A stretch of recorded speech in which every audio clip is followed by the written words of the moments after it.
Sinithathe sinibingelele ngaphansi koMaskandi Online Magazine enikhuluma naye nje manje uTuthuko kaMkhwanazi endaweni yaseMtubatuba enkoma eXhosha. Ngiphethe umkhaya la uMfokantuli. Qhawula kithi niyaphila? Yebo bhuti njani? Cha sikhona bhuti. Kuyangithokozisa bhuti kakhulu ukuthi bahlangana lapha endaweni ezisemazweni size ngomsebenzi ohlukahlukene. Mfokakithi siyabona namhlanje uze ngozawenu la uXolwa engicabanga ukuthi nisebenza naye nonke ngaphansi kwenkabination. Mhlawumbe bhuti uma unalo ulwazi ungasichazela size ngani kwenzakalani namhlanje la isikhona? Sizo celebrate usuku lokuzalwa lakho umfowethu uXolwa esitalweni esimabalabala umfana sesidudo inkingi. Yabo bhuti cha bhuti singandi kakhulu bhuti sibonile ngazuthi uSiyantuli khona umsebenzi abhizi nawe singazi noma use studio noma usuphumile besicela usilandise usithathe usibeke ukuthi kwenzakalani mhlawumbe uSiyantuli ubhizi ngani. Bengibhizi ngeproject kaMaskandi kodwa sengiyiqedile ngaphuma nomneni since sengiyikhiphile singile. Bhuti ngiyezwa kakhulu bhuti wazi kanjani ngoba ngicabanga ukuthi umuntu okhule simazi kakhulu uvele ngesicathamia futhi noMeculo uhamba ngoshuni wesicathamia kodwa nakuMaskandi futhi ngokunjalo uyangena bhuti uhlanganisa kanjani lapho wenza kanjani ngoba iyona into ejwayelekile ngicabanga ukuthi ngaphambilini kade ukhona umculo wesicathamia kade futhi ukhona umculo kaMaskandi kodwa bekukancane uthola uMaskandi uhlangene nesicathamia wena ukwazi kanjani ukuhlanganisa lezi zinto zikhiphe into eyodwa ethandwa futhi abantu? Umculo nje ngikhule ngiwulalela wonke mina isicathamia Maskandi wonke so nganenhlanhla ukuthi ngisicule isicathamia mina ngisithatha njenge-university mawuphase kuso akukho la ufeyila khona. Ngizwa kahle bhuti wami ngicabanga ukuthi kukhona iqembu ekuthiwa iMtuba Tourist Brothers ubonakale ulilida mhlawumbe kukhona ongakusho ngalo noma mhlawumbe kukhonani okuqhubakalayo ngalo ngoba sekunesikhathi sigcinile ukuzwa ngalo mhlawumbe ungasithatha usibeke ukuthi iMtuba Tourist Brothers ikuphi kanjani kwenzakalani ngoba abantu bayayidinga bayayibuza. Kuningi okuqhubekayo njengamanje sibhizi sizama ukwenza album ya iMtuba Tourist Brothers okuzoba yokuqala since sashiwe uLeader wayo umalume kimi kodwa kulonyaka kukhona esizokukhipha. Qhawula kithi cha singabonga kakhulu. Wakithi emfaneni mhlambe omncane noma umuntu wesilisa noma ngabe wesifazane omncane osafisa ukungena kule industry yomculo kakhulukazi kwesicathamia ngoba esikhathini samanje ubona abancane kakhulu abantu abancane abangangathi abafuna ukungena emculo wesicathamia. Angazi noma mhlawumbe ubona ngathi uyihlazo noma unjani umuntu ofisayo nowuthandayo ungamgqugquzela uthini? Umculo omkhulu kakhulu uyadinga ukuhlonishwa nje kodwa nathi siyawukweleta ukuthi senze le yanto yayenziwa kudala nathi sikhula siyibona kunama competition efika ngasemakhaya qhubeka yonke into siyibona ngoba wona uzuphile kuwe ngoba usuku ubona kuperformwa into ka live kahle kahle leya. Futhi cha asibonge kakhulu ngesikhathi sakho imibuzo yethu iphendule kahle kakhulu futhi siyabonga njalo nje nikwande nanoma yini siyacela ngaphambi ukuthi sivale futhi usinqenqele abantu kuba belandele ipage lethu Maskandi Online Magazine ko TikTok ko Facebook ko Instagram kuzo zonke inkundla zokuxhumana Maskandi Online Magazine. Cela abafowethu nibeseka abafowethu Maskandi Online Magazine bekhule nabo befane nabanye abafowethu abazintatheli abasiphushela umsebenzi wethu nikhule ndlondlobaleni ephambili bafowethu konke nifisa uku-achieve nika-achieve. Usho nje ungasabi ukuthi intatheli yangasemakhaya ngoba ecathi azikho izintatheli zaseMtuba ngaphandle emayikhona yazi. Hayi wedwa mkhaya. Cha asibonge mkhaya sibonge kwande mkhaya. Danke mkhaya. Siyabonga. Thathe sinibingelele ngaphansi koMaskandi Online Magazine ukhuluma noNtuthuko wakaMkhwanazi endaweni yaseMtubatuba ngaphansi kwenkampani Maskandi Online Magazine. Qhawele sizwe uyaphila? Siyaphila njani mfethu? Hayi sikhona mfowethu lapha ngiphethe ibhunu la kuMaskandi. Ngicabanga ukuthi umuntu olandela uMaskandi ngokuphelele uyazi ima ngithi ibhunu usho ngisho ukuthini. Qhawele sizwe sikubonile lapha emcweni kaMaskandi unamagalelo amaningi kakhulu kuningi futhi osukwenzile yize mhlawumbe kungekho unganayo iminyaka eminingi kakhulu kodwa ngeminyaka le okhona ngayo emcweni kaMaskandi kuningi okuhle esikubonile nokukhulisile ngomunye futhi wabaculi abanesandla ekuthenini umculo waMaskandi uzungene ngisho endaweni ezisemalokishini. Qhawele sizwe ungathini ikuphi imfihlo lapho wenza ngani wenza kanjani ngoba lokho wafika endimini emculo waMaskandi lokho sikubona nje lokho flowa nje. No ukusebenza nje ngokuyikhandla nokusebenza ngeqiniso kubantu nesupport ke sithola kubantu ngiyabonga kakhulu ngoba ukube kuthiwa abantu abasupport ngaba nje ama kunje so siyabonga kakhulu support sithola kubantu isupport engiyithole kubantu iyona egqugquzela ukuthi ngize ngibe yilo mculo engiyena namhlanje. Oh qhawela kithi sibonge kakhulu mfowethu sibonile kakhulu i-achievement yakho kuMaskandi isiyakulidela ekuthenini ubonakalise umuntu ofuye ngendlela exakwe ukwenza ngicabanga ukuthi wonke umuntu wesilisa kanjalo nowesifazane uyafisa ukuthi naye abe yile anti yikho ngithi uyibhunu ngoba wenza into esikhwela ukuthi amabhunu aba namaplaza amabhunu aba namabhizinisi ngokunjalo sike sakubona futhi une podcast ngingazi noma ubusebenza kuyo noma bekungeyakho ngicela usilandise ukuthi wenza kanjani ukhona kanjani ukuhlanganisa izinto zonke kanje i-podcast yebo ngeyami siyenza only if kusondela umcimbi akuyona into esibhizi ngayo unyaka wonke ngiyazama ukuthi isikhathi engisitholayo ngisishare umculo nempilo yami yangasese then bese kuzoba indlela yokuphila njengoba usuka khuluma indaba yeinkomo nama-achievement amanye nama-award nginawo inqwaba kodwa ngesigcili lapho namhlanje ngizwa kahle qhawela kithi sinokubona njalo unyaka nonyaka kuyaye kube nomcimbi othiwa iGatsheni Music Festival mhlawumbe ngathini ngawo kulonyaka singawulindela mhlawumbe yini ushintsho entsha esingayithola kuwo umcimbi kaGatsheni kulonyaka izinga lizokhula kakhulu nakulonyaka umcimbi ukhona ngomhla ka-3 October siyaqala nje senza amalungiselelo amathikithi azoqala ethengiswe kungekudala ukuze sigweme isiminyaminya nokuthi abantu bethi abanye abawatholanga amathikithi ngendlela so amathikithi azoqala ethengiswe manje so abantu abayilungiselele for lasuku olukhulu lwalo mcimbi uzobe usezingeni eliphezulu kakhulu bayazi abantu unyaka nonyaka umcimbi uyakhula ngiyethemba ukuthi nakulonyaka bazoqhubeka besisupport njengoba besisupport ngiyabonga kakhulu abantu abebeqhamuka emagumbini amamhlaba bezokeseka lo mcimbi kusho likhulu lokho kimi njenge-artist kungemina ke ngedwa phela basuke bekhona abafowethu ukuzomisa umcimbi ukuze umcimbi uye phambili umcimbi awuwona umcimbi nge-artist elilodwa i-support esithola kwamanye ama-artist inkulu kakhulu kunalento eyenzakalayo these days abaculi abaningi bayazenzela imicimbi okuyinto enhle kakhulu usayigqugquzela mina njengomuntu oseke wayibona lento ngiyayithanda kakhulu engathi ngaqhubeka yande namhlanje silaxola kumnandi baphumile abantu sibikho isidingo sokuthi umculi ekhala ukuthi mina ngiwathola ama-booking i-booking mangayitholi iyenze wena hayi ngodlami ngiwe phambili ngizwa kahle qhawela kithi ngiyakubona qhawela kithi uphuma e-stage njengamanje kade wenza imanga bonke abantu kade ubona bathokozile makudlala uGatsheni and futhi bayazazi nezingoma zakho qhawela kithi simbona nje siselokishini lapha endaweni yaseSoweto abengalindele mina ukuthi mhlawumbe ngaba nabantu abazuMaskandi ngalolu hlobo qhawela kithi sibonile unezingoma ezintsha eziphumile ezenza kahle kakhulu emculweni wa online mhlawumbe kunxenxa abantu nokuthi ube kukhulile zonke izinto zakho wenza ungathini ngiyajabula kakhulu ukubona abantu besupporta futhi nje ngihappy ngendlela abangisupporta ngakhona angiyena lo mculi mina osejaha kakhulu lento yokuthi imillion ngilihlanganise ngeinsuku engakhi no camthi ngafika lapho ngasebenza ngashaya ama gold ama platinum ngalesa sikhathi so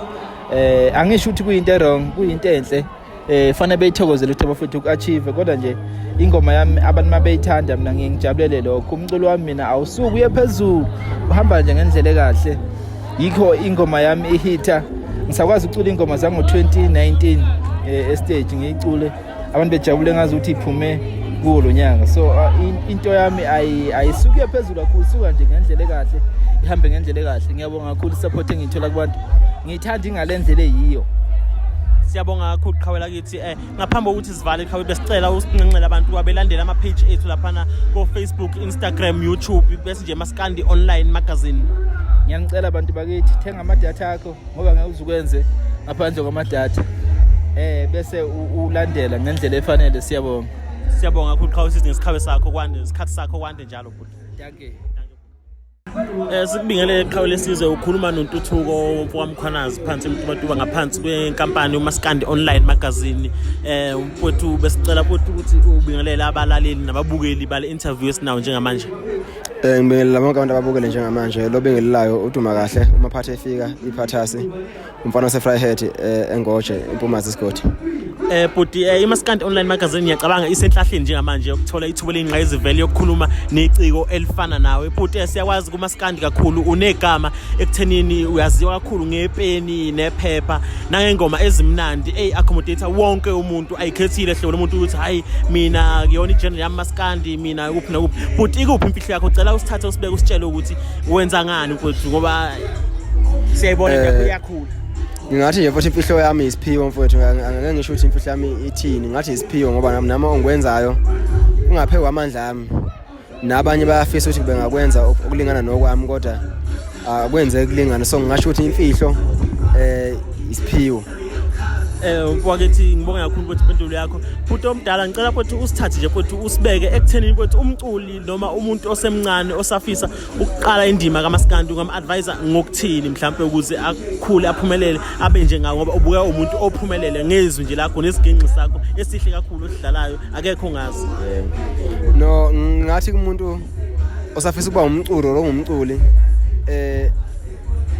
uma inesiphiwo ukuba nesiphiwo ikona kuyomenza ukuthi ekwazi ukumelana nezingqinamba zasemculweni. Uma nesiphiwo akangena, mangenasiphiwo eFoster ayeke. Ngisho kanjalo ngoba la emculweni kunezingqinamba eziningi kakhulu. Kodwa uma ngabe uphiwe uyakwazi ukudlula izingqinamba lezo ngoba isiphiwo samselana nazo na into efana nokuthi mayifika ingqinamba nomqondo wakho ulingane nazo ingqinamba sokudibana nazo. Ngizwa kahle kakhulu futhi uma kwenzeka mhlambe ucula noma ubhala uyaye uqonde futhi ukuthi ungena kangakanani einhlizweni zabantu ngoba ngempela ezinye zeingoma zakho ukuthi mayilalele uyithole seyithinta usizi obhekene nalo uyithole seyithinta inhliziyo mhlambe unye uyithole sewufikelwa zinyembezi uze uyibuza ukuthi ngabe ngempela uduma kahle lento ayenzayo ubeqondise kimi noma ubeqondisa sizweni ufika kanjani kuleyo muzwa ingoma uyaye uyibhale noma into nje efika ngomuzwa osunayo ngaleso sikhathi. Mina ngenhlanhla ngoba ngizothi inhlanhla ngoba umculo wami ubungaphuphi nje wenziwa leyo nto leyo. Ngenhlanhla nginalento ukuthi mina angibuki ukuthi kwenzakalani ngasiphi isikhathi. Ngicula ingoma engifikele yona ngaleso sikhathi leso. Ngibe nenhlanhla ukuthi abantu ke mabefona noma bekhomenta engomeni zami vele kukhomba ukuthi ke yonke into engiyiculayo ngathi ngibe ngihamba nginokhumuzi nomuzi ukuthi ngibuze ukuthi la ekhaya nankingani ngoba abantu mabefona bekhomenta bavele bekhombisa ukuthi yonke into engikhuluma ngayo into ababhekene nayo bona. So ngibonga isiphiwo sami futhi nakuholo ngoba ngisuke ngingazi mina ngisuke ngicula nje ukuthi ingoma efika ngesikhathi singayirecorda anginakho lokuthi ngoba namhlanje kutrend into ethile sengicula le nto leyo ngicula lento efika kimi enhlizweni yami nasemqondweni wami lesikhathi. Mfowethu sibonile lapha einkundleni zokuxhumana yonke indawo kusabaleke ngazi ukuthi mhlawumbe khona into music video eyenzayo ngicabanga ukuthi ingoma ethi life after matric ngabe khona ngempela into enjalo noma mhlawumbe bekukusigabisela nje ngenxa ukuthi uyabona ukuthi abantu bayithandile le ngoma noma ngoba ihloko sealbum. Ngesimo sokuthi ngibonile ngoma abantu bathanda kangakanani ngibe sengithatha isinqumo sokuthi ngikhiphe music video yayo ngoJanuary ukuze phakathi kwengane eziphasile nengaphasanga kube khona into ezoyifunda kule ngoma ngoba kule ngoma kufunda umuntu ophasile nongaphasanga, kufunda umuntu ofikile enyuvesi, kufunda umuntu ogcine primary, kufunda umuntu ogcine high school. So ngithe ngoba isikhathi lesekuthulekile ngaso isikhathi sereality njengamanje uJanuary ngathi ngiyikhiphe music video ngoba ikhuluma nawo wonke umuntu eSouth Africa ikhethi bala muntu. So ngiyabona abantu mabengifonela bekhuluma ngokuthi basiza kangakanani abaphasile bafailile iyabasiza kakhulu abaphasile befocus abafailile futhi yabanikeza ithemba lokuthi beqhoke bephambili ngoba sebeyazi ukuthi ilife after matric ayikhulula. Ngizwa kahle futhi mfowethu ake ngibuze nje mhlawumbe ngithi uphume eceleni mfowethu ikhona imfihlo kulesi sagilo ohlala usiphethe mfowethu ngoba mfowethu sesidina singathembi kahle mfowethu akwazi lokushaya amahithi ushaya amahithi phethe uphethe nento yokushaya isagila mfowethu akusitshela iqiniso ngathi isagilo ohlala usiphethe mfowethu. No kabe yakithi empeleni ngisho ukuthi lesi kwaba isiphiwo engasiphiwa ikhehla lami ngoba lalithanda ukuthi ungahamba ungaphezulu isandleni bayokushaya abanye abafana noma uthi uyaphuma uyoshela noma uthi uphuma uyokwenzani kodwa ufuna ukuhlala uphethe induku esandleni. So le nduku ngoba ngiyiphatha nje angiyiphathi ngoba ingumlingo kodwa ngiyiphethe ngoba ngisakholelwa kula amazwi ayisho ikhehla lami ukuthi uma ngumfana afanele ukuhamba ngaphezulu isandleni awukho umlingo otheni. Ile nto nje leyo ukuthi ngoba ngumfana kufanele ngiphathe utho esandleni ukuze noma kuthi khona umfana ngiqhamukela kabi nami ngikwazi ukuthi ngiyiphindiselele. Cha mfowethu ake sibonge kakhulu futhi siyabonga kakhulu ngesikhathi sakho nezimpendulo zakho zinhle kakhulu ziklini. Siyacela futhi usinxusele kuba bonke ukuthi belandela ama page ethu ku Facebook, ku TikTok, ku Instagram kanjalo na ku YouTube bethi Maskandi Online Magazine. Maskandi Online Magazine ngiyacela futhi bafollow abafowethu umsebenzi wabo muhle kakhulu bayawuthanda futhi bayawusukumela ngicela ukuthi nibaseke yize singesaba nalo izwi ngelinye ilanga mase bekhulile sebesijikele sebechemile kodwa okwanamhlanje siyabacelela usizo noxhaso. Cha mfowethu siyabonga kakhulu kwande mne wethu. Sikubingelele baba, ukubingelela uNtuthuko kaMkhwanazi ngaphansi kwenkampani uMaskandi Online Magazine. Siyabingelela siyethobeka babomdala. Siyabingelela nathi bafowethu enhla nasenzansi lapha babona khona lo mfanekiso nalolukhuzana evelayo njengamanje. Ngiyabingelela lami bafowethu. Cha. Uthi sanibonani. Cha baba, sithi asikusondeze eduze, sikusijabulise kakhulu ukubona umuntu usondela eduze kwethu lapha emcimbini kaXolwa. Sesithi asize kuwe ngemibuzo nje emncanyana baba, ukuthi njengoba usuze wakhula, ngicabanga ukuthi usukhulile, usuyilegend emculweni kaMaskandi, uwenza ngani, yiziphi ingqinamba mhlambe obhekane nazo wakwazi ukuyibekezelela? Ngoba abaningi siyaye sibabone besavela kodwa umuntu ugcina eshabalala phakathi nendawo, kodwa wena awuzange, wathi nje mawuvela wabe uvela wonke. Mkhulu nje ngeke nje ngikhuluma okuningi kakhulu, ukuhlala ethembeni mkhulu, ukuthembela entweni oyinikezwe abangasekho, wayinikezwa abaphilayo futhi, ngoba abaphilayo banginikile ngokuthi bengilandele, belandelela konke lokho engikwenzayo, bengithengela izinto zami, benze yonke into, ushuthi kungilandela wabo abaphilayo. Kodwa lento ngayinikwa abantu abangasekho, nami lo wanginika lo msebenzi loyo unginikeza ithemba ukuthi ngithembele entweni yami engiyenzayo, ngingazinyezi ngento engiyenzayo. Yebo baba, siyakubona baba, nje manje uphuma estage kade wenza imanga lapha estage, abantu bonke besisukuma bejabula nangendlela odlala ngayo estage. Amanye amakhehla alikana nawe, hayi ngeke yenze nje. Ikuphi imfihlo yakho baba, wenza ngani baba? Usichazeka mhlawumbe sikwazi ukutshela amakhehla ekhaya ukuthi ayikho imfihlo, ukuthi into mayisegazini nje uyiphila, iyohlezi iphila kuwe. Manje iphila iyohlezi iphila kuwa, kodwa ayikho imfihlo enginayo, ukuphila kwayo ukuthi iyangiphila mina. Nawo ngihlele endlini ngithatha isikhingi sami ngihlale phansi, ngifonela abafana bamozana ningakuphi, ngikhalisa isikhingi nami ukuthi ake nizolalela ukuthi ngikhalise ngafika, bethi baba kodwa la ayisibonile, kodwa ke ayisiphinde futhi sizokuyi, ngiphinde ngiqhubekele kokunye, ngikwenza ngingedwa bengekho. Futhi into engiphilayo nje leyo ukuthi nje iphila kimi mkhulu.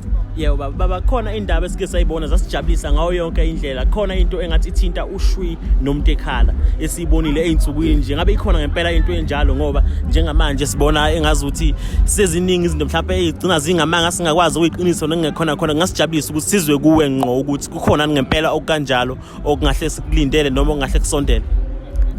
Ngiyaqinisekisa, ngiyazibophezela, ngizobenzela abantu ushwi nomuntu ekhala. Nomuntu ekhala na uzobenzela ushwi nomuntu ekhala. Bafowethu nje kuyiqiniso ligcwelelelo ukuthi nje sesilungisile amaphutha, akekho kumuntu alikho isolo ngalasici mfowethu. Amaphutha sesiwalungisile, mase ngabe singazange iphume ngogudi, ayi mhlawumbe iyothi kancane ngabe emva kagudi, kodwa ngicabanga ukuthi befuna sinikeze abantu ugudi ushwi nomuntu ekhala. Siyabonga. Qiniso ngempela lelo mkhulu ukuthi ingoma ikhona impela, futhi sesiqalile siyariyeza vele kumanje ukuthi ivele sesiyayisha, sifuna ukwenzani sise kubantu abasithandayo. Siyabonga kakhulu baba, ngasijabulisa kakhulu lonke siyisizwe nje sisonke, into besikade siyilangazelela nento besikade siyifisa. Ubaba imapha amazi angawadlulisa entsheni eseculayo uMaskandi nabaculi abafikayo manje kuMaskandi, ngoba bakhona abaningi bafikile futhi beza kahle kakhulu ukuthi mhlawumbe bengashoni phansi, kungenzi mhlawumbe sithi sebe umlando bavela kancane nje. Ubaba engathina amazi kubo kanjalo nomuntu osafisa ukuqala umculo waMaskandi engamgqugquzela ethini ukuze mhlawumbe egcine ephumelele? Bafowethu, into engijabulisileke mina kobhuti abadala engibaficile emculweni, nami ngifike ngavelela, nami ngakhona la ngibonakala khona ukuthi ngibalekile nami emhlabeni. Kodwa into bonke abafowethu abasebenza umculo kaMaskandi, kungijabulise kakhulu ukubona izingane ezincane zilandela uMaskandi. Mina ke mkhulu ngikhule uMaskandi ngaso ukuthi akadlalwe lokushini. uMaskandi into engadingeke lokushini leyo, kudlalwa obani hayi uMaskandi lokushini. Kodwa ingoma yami ikwazile ukungena elokushini, yadlalwa elokushini, yakwazi uthatha abantu baselokushini bahlanganisa nabantu bahlala emahostel. Mina ngidlala uMaskandi, ngihlala ehostel, namanje ngisahlala ehostel. Kodwa iyodwa into engifuna ukubatshela yona bonke abafana abakhulayo, bonke abantu abathanda umculo kaMaskandi, ithemba, hlala ethembeni, hlala leyo mizwa yakhe ekutshelayo ukuthi ke mina ngithunyelwe la, landela imizwa yakho. Musu ukulandela izinkulumo zabantu abazoyikhuluma bazokonisa, hlala ethembeni. Mahle kakhulu amazwi akho baba, siyabonga kakhulu nesikhathi sakho baba. Besicela ngaphambi ukuthi sivale usinqenqele usicele kubantu ukuba belandele ipage lethu ko Instagram, Facebook, TikTok, Maskandi Online Magazine kanjalo na ku YouTube.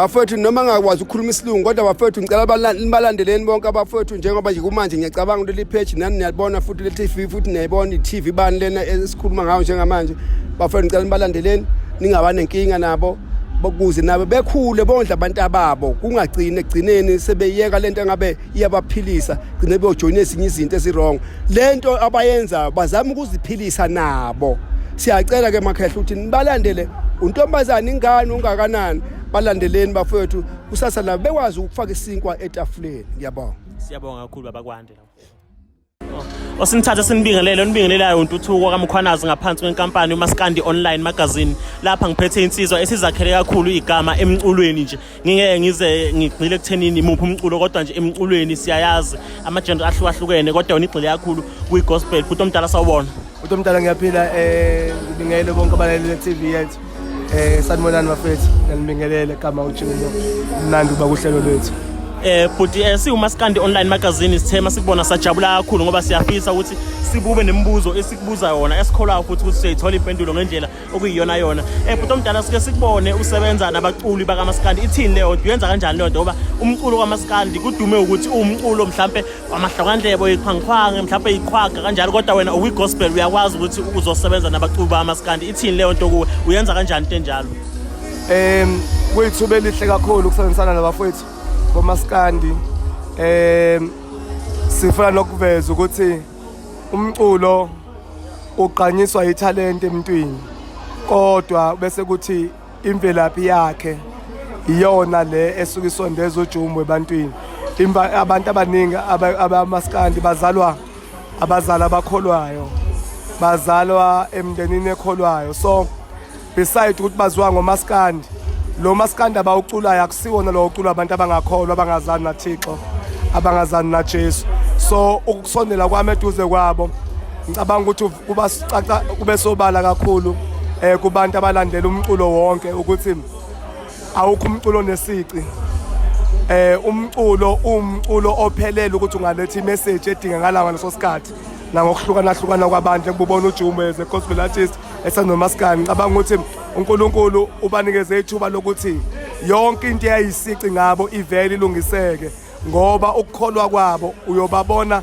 uma ngabe uJumbo sesondela kubona ukuthi labantu bazale emndenini ehlukahlukene kodwa ekhuliswe ngoThixo so ngiyabonga kakhulu ukuthi njalo manje ngibona niyangi-understand futhi niyabona ukuthi sihlangene ngani nabantu bakaMaskandi so njengake ngibonge nje ithuba elihle nje lokuthi ngisebenzisane nabo ngoba ubumina bushintshe futhi babuhlonipha kakhulu futhi omdala akasibonge kakhulu ukuthi ngiyayizwa kakhulu incazelo yakho futhi ngiyaneliseka usungicacisele ngokusobala ukuthi yonke indawo la khona uNkulunkulu yonke indawo khona uNkulunkulu ngisho thi umculo hloboni lomculo kodwa uNkulunkulu ukhona akakhethi balala muntu futhi omdala siyakubona namhlanje la size ngoxolo ngicabanga ukuthi ucelebrate isuku lakhe lokuzalwa bengalindele ukuthi mhlawumbe ngabona umuntu ofana noJumbo ngoba lapha ngibona iphuzo ehlukahlukene ne10 lokho futhi mina ngingingedwa nje kunginika injabulo kukhomba ukuthi shuthi umuntu onjengoJumbo akacwasi lonke umhlobo lomculo uyalihambela lonke uhlobo lomcimbi uyalihambela futhi omdala ungathi nje mhlawumbe ngokuthi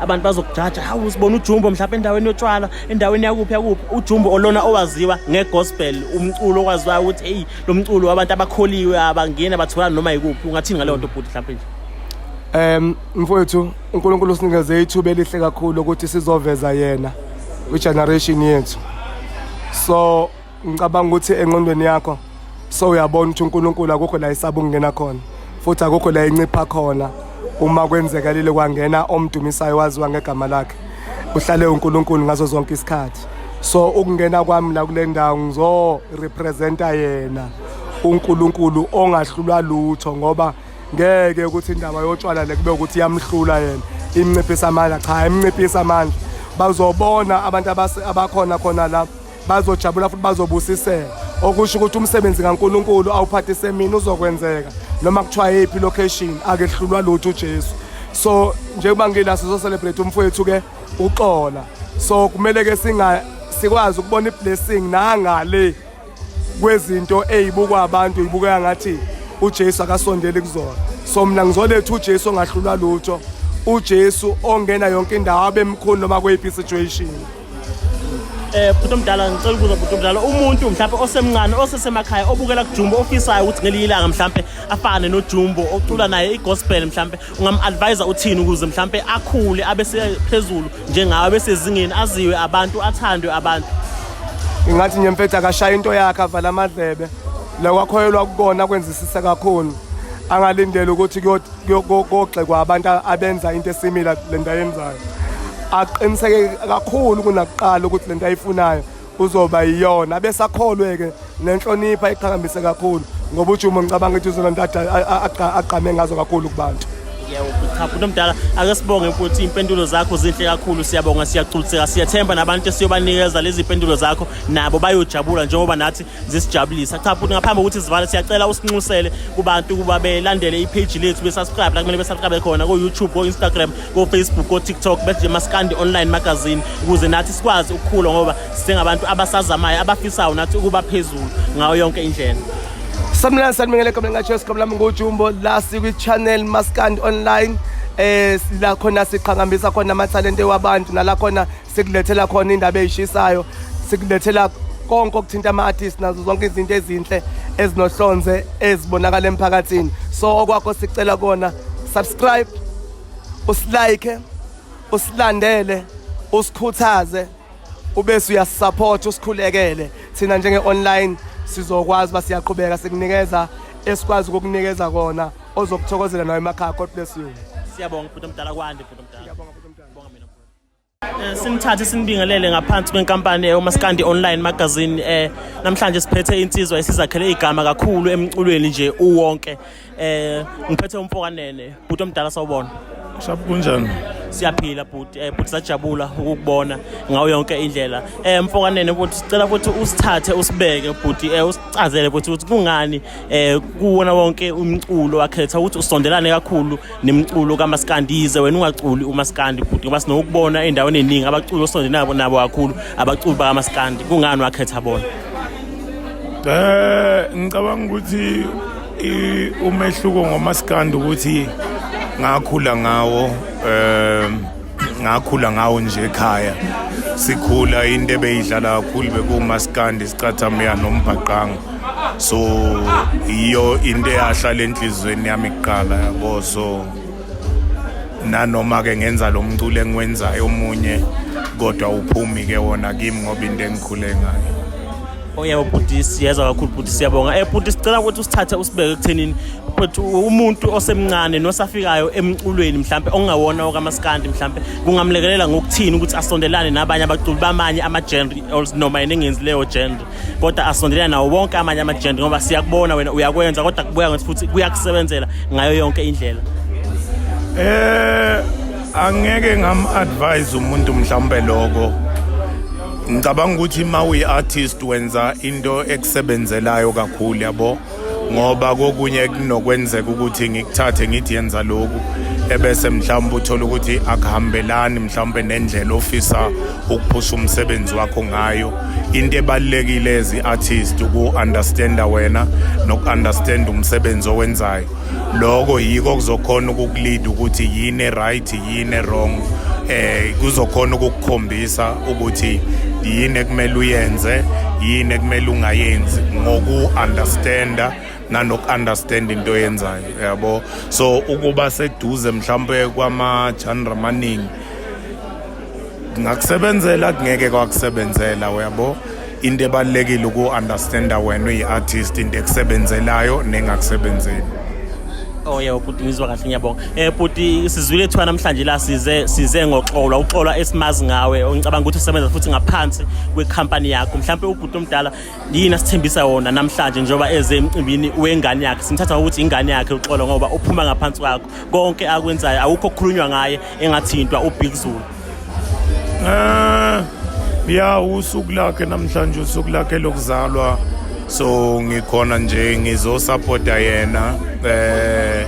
Cabanga ukuthi umfana osezamile osesebenze kanzima osasebenza kanzima futhi manje so kubalekile ke nokuthi si celebrate usuku lakhe esaphila simbonisa uthando njengoba ngisho ukuthi usemncane umfana osebenza kanzima so kubalekile ukuthi sibe khona eduze simgqugquzele ukuze aqhubeke futhi aye phambili.